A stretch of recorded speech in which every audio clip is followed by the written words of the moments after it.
කොහොමද කරන්නේ? මෙන්න මෙතන ගිහිල්ලා repository provider මෙන්න මෙහෙම දාලා ඉවරලා මේක දානවා. ඊට පස්සේ මම මේකට තව ඉන්ජෙක්ට් කරන්න පුළුවන්.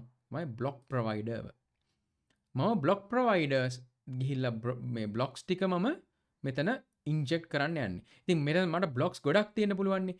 ඒක නිසා මම මෙතනට ගිහිල්ලා මේක wrap with widget multi block provider කියලා මම දානවා. දැන් මේකේ providers ටික මම මෙතන දානවා. මගේ පළවෙනි මේකේ providers වල දාන්න ඕන කොහොමද? ඔයාලට පේනවා මේකට දාන්න ඕනේ මෙන්න මෙහෙම. providers ලා block provider කියලා block type A ඊළඟ block type B මෙන්න මෙහෙම දානවා. ඉතින් මම මෙතන ගිහලා block provider මගේ type එක මොකද්ද? to do block return කරන්න to do block එක. pass කරන්නලු මෙන්න මෙයාව repository මේ provider එක. මේක pass කරන්න තියෙන එකනේ. Firebase repository provider එක. මේක කරන්න පුළුවන් ක්‍රම දෙකක් තියෙනවා. එකක් තමයි ඔයාලට පුළුවන් මෙන්න මේ හදන එක්කෙනාව ගිහිල්ලා මෙන්න මේ උඩ දිහාවක හදන්න. මෙන්න මෙතනදී හදලා ඒක පාස් කරන්න පුළුවන් variable එකක් විදියට. ඔහොම කරන්න පුළුවන්. ඒකත් ප්‍රශ්නයක් නෑ. හැබැයි තව ක්‍රමයක් තියෙනවා. මොකද දැන් ඔයා මෙයානේ parent. මෙයා ඒකේ child. එහෙනම් මෙන්න මේ child ට already context එක හරහා මෙයාව access කරන්න පුළුවන්. එහෙනම් ඔයාලට මෙතනදී කියන්න පුළුවන් repository provider of මෙන්න මෙහෙම කියන්න පුළුවන්. මේක වැඩ කරනවා. ඒකට හේතුව ඔයා මෙන්න මේ block provider ගේ ඇතුළේදී කියනවා මට repository provider අරන් දෙන්න. හැබැයි එයා already මෙන්න මෙතන provider inject කරලා ඉවරයි. හින්දා මේකත් වැඩ කරනවා. එහෙම නැත්නම් ඔයාලට පුළුවන් මේ Firebase එතන object එක මෙතන හදන්න නැතුව මේක වෙනම stateless එකක්නේ. state full එකකට convert කරලා ඊට පස්සේ state full එකේ init state එකට දාලා ඔක්කොම જાතික් කරන්න පුළුවන්. එහෙම නැත්නම් මෙහෙම සරලව මේක convert කරන්නත් පුළුවන්. මේක lazy. පස්සේ වෙලාවක මේක අපි ඉතුරු වල ටික බලමු. දැන් මම කියනවා එහෙනම් මට ඕනේ block provider dot off ආද ඕනේ to do block එක ඕනේ context එකේ මම මෙයාව දැනට අරගන්නවා ඊට පස්සේ මම මේක to do block එකට පස්සේ මේක මම add කරනවා add කියලා event එක add කරන්න යන්නේ මොනවද add කරන්න තියෙන්නේ to do add to do event එක නම් මේක add to do නෙමෙයි to do event add නැත්නම් මේක මට rename කරන්න පුළුවන් to do add event එහෙම දාන්නත් පුළුවන් to do event update ඔහොම දාන්නත් පුළුවන් මේක කැමති විදිහට ලේසි විදිහට හදාගන්න පුළුවන් දැන් මේකේ add කරන්න තියෙන මොනවද මෙච්චර විස්තර ඕනේ නැහැ මේකේ ඕනේ user id එක ඕනේ user id එකට නම් auth repository එකක් මේ ඔයාගේ authentication ඕනේ නේද Firebase auth .instance ගන්න මෙහෙම පුළුවන්. එහෙම නැත්නම් සාමාන්‍යයෙන් කරන්නේ තවත් repository එකක් හදන්න ඕනේ auth repository කියලා. ඒතකොට auth repository එකේ current user තියාගෙන ඉන්න. මෙහෙම front end එකෙන් back end දේවල් access කරන්නේ නැහැ සාමාන්‍යයෙන්. දැනට මේක ප්‍රශ්නයක් නැහැ. ඊළඟට මේකට ඕනේ තව title එක. title එක කියන්නේ මොකද්ද? title controller ගේ text එක. ඊළඟට description එක description controller ගේ text එක.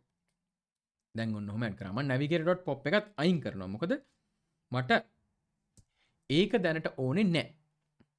ඊට පස්සේ දැන් මට මේක බලා ගන්න පුළුවන් මම to do block එකට ගිහිල්ලා to do එකක් add කරන event එකට ගිහිල්ලා මෙන්න මෙතනදී මම පොඩි ඔන්න සරලව print එකක් දාලා බලනවා.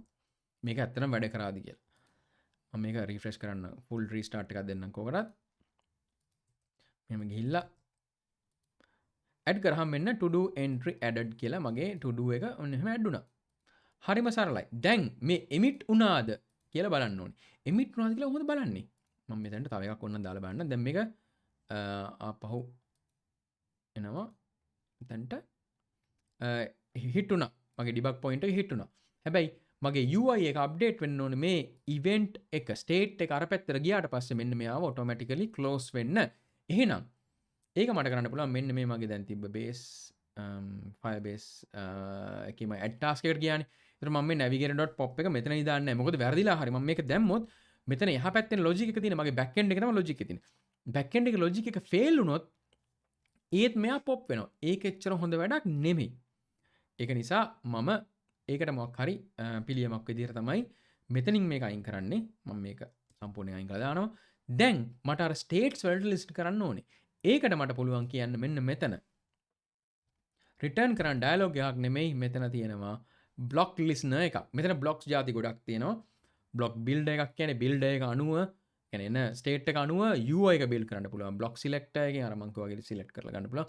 ලිස්නර්, කන්සියුමර්, ප්‍රොවයිඩර් ඔය ගොඩක් ಜಾති. ලිස්නර් කියලා කියන්නේ බ්ලොක්ස් වලට ලිසන් කරන් ඉන්නවා. මේක පොඩ්ඩක් වෙනස්කම් ටික පොඩ්ඩක් ඩොකියුමන්ටේෂන් එකේ කියවන්න. මේ තියෙන්නේ මෙතන to do බ්ලොක් එකක් තමයි ලිසන් කරන්න ඕනේ. to do states තමයි ලිසන් කරන්නේ. දැන් මම මෙතනදි කියනවා හරි සරල වැඩක්. if state එක to do add success to do added state නම් to do එහෙම successfully කියලා pop කරන්න. to do failed state නම් fail වෙච්ච එකක් දාන්න කියලා. ඔහොම දාන්න. දැන් මම add task මේක කරොත් ගිහිල්ලා මෙහෙම ගියා. add task කරොත් ඔයාලට පේනවා දැන් මේක UI එකෙන් තමයි handle වෙන්නේ. මම මෙතනට තව එකක් දාලා පෙන්නන්නම්. මෙහෙම ගිහිල්ලා add කරොත් ඔයාලට පේනවා front end එකේ දැන් debug point එක hit වෙනවා. එහෙනම් මගේ front end එකේ තියෙන්නේ states handle කරන logic එක විතරයි. හරිම ලේසියෙන් මගේ දැන් to do app එක front end logic එක back end එකට ගෙනිච්චා. UI එක automatically update වෙනවා එන back end එකේ විදිහ අනුව. ඉතින් මේවා ඔයාලට පුළුවන් දැන් මේක දැම්මට පස්සේ මේ ටික් කරාට පස්සේ අර states update වෙන්න ඒක update වුණාට පස්සේ UI එකේ වෙනස් වෙන්න ඔය ඔක්කොම જાතික හදන්න පුළුවන්. ඔය ටික දැන් මම මෙතන හදන්න යන්නේ මොකද දැන් මේ වීඩියෝ එකත් ගොඩක් වෙලාවක් ගිය නිසා. හැබැයි සරල අදහස normal තියෙන logic එකක් ඔයාලට කිසිම කරදරයක් නැතුව පුළුවන් ලේසියෙන්ම block වලට convert කරන්න. දැනගන්න ඕන එකම කාරණාව තමයි blocks ටික මෙන්න මෙහෙම inject කරන්න ඕනේ. ඔයාගේ blocks සහ repositories ටික මෙන්න මෙහෙම inject කරන්න ඕනේ. ඔයාගේ පටන් ගන්න root level එකේම inject කරන්න ඕනේ. ඉතින් මම දාන්නේ සාමාන්‍යයෙන් මගේ මෙතන තියෙන app.dart එකේ තමයි මම ඔක්කොම ටික ලියන්නේ. ඒකට හේතුව පස්සේ වෙලාවක අපි බලමු. එහෙම දාන්න ඕනේ app එකටත් කලින්. එතකොට මට navigators ටික ලේසියෙන් මෙතන inject කරන්න පුළුවන් නිසා. නැත්තම් මම කොයි වෙලාවක හරි dialog එකක් ඇතුළේ ඉඳගෙන කියන්නේ අර ආපු මෙන්න මේ වගේ dialog box එකක් උඩ ඉඳගෙන repository provider එක ඉල්ලුවොත් ඒක එන්නේ නැහැ. මොකද material app එකේ context එකෙන් එළිය තමයි dialogs run වෙන්නේ system level එකේ නිසා. ඒක නිසා තමයි root level එකේ app එකනුත් එළියේ ඉඳන් මම repositories ටික inject කරන්නේ. එහෙම කරන්න ඕනේ repositories ටික multi repository provider එකෙන් inject කරනවා. ඒක ඇතුලේ block provider එකෙන් blocks ටික inject කරනවා. සාමාන්‍යයෙන් repository providersලා block provider එකේ construct එකේ pass කරනවා. මෙන්න මෙහෙම pass කරන්න පුළුවන්. හැබැයි ඔක අනිත් පැත්ත වෙන්නේ නැහැ. කියන්නේ repository provider කෙනෙක්ට blocks pass කරන්නේ නැහැ. ඒ වර මේ solid principles වල තියෙන dependency inversion කියන එක. මොකද block provider කියලා කියන්නේ high level module එකක්, repository provider කියලා කියන්නේ low level module එකක්. එයා database එක handle කරන්නේ. block කියලා කියන්නේ business logic නේ. එහෙනම් එයා high level. ඒතර block එකක් රඳා පවතින්න පුළුවන්. කියන්නේ high level එකක් low level එකක රඳා පවතින්න පුළුවන්. අර low level එක කියන්නේ repository එකක් block එකක් මත dependent දිහන්නේ නැහැ. ඒක නිසා තමයි මුලින්ම repositories ටික define කරලා පස්සේ blocks ටික define කරන්නේ. ඒතර අර block එක create කරද්දී repository provider of කියලා මෙහෙම call කරන්න පුළුවන්.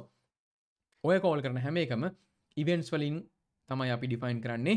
මොන event එකද pass කරන්න ඕනේ block එකේදී අපි අදාළ එන event එක අනුව logic එක handle කරනවා. state එකක් emit කරනවා UI එක update කරගන්න. ඒකට අපිට පාවිච්චි කරන්න පුළුවන් මෙතන තියෙන block වලට සම්බන්ධ listeners තියෙනවා, block consumer තියෙනවා, block builder ඔය ඕන જાති එකක් පාවිච්චි කරලා අපිට UI එක හදාගන්න පුළුවන්. ඕක තමයි block. මේකෙදී අපි providers අත් පාවිච්චි කරා. ඊට පස්සේ blocks උත් පාවිච්චි කරා. ඔය තියෙන්නේ block සහ provider කියන combination එක කොහොමද අපේ UI එක logic එක separate කරන්නේ front end එකෙන් කියලා. block ගැන දැන් ගොඩක් කතා කරානේ.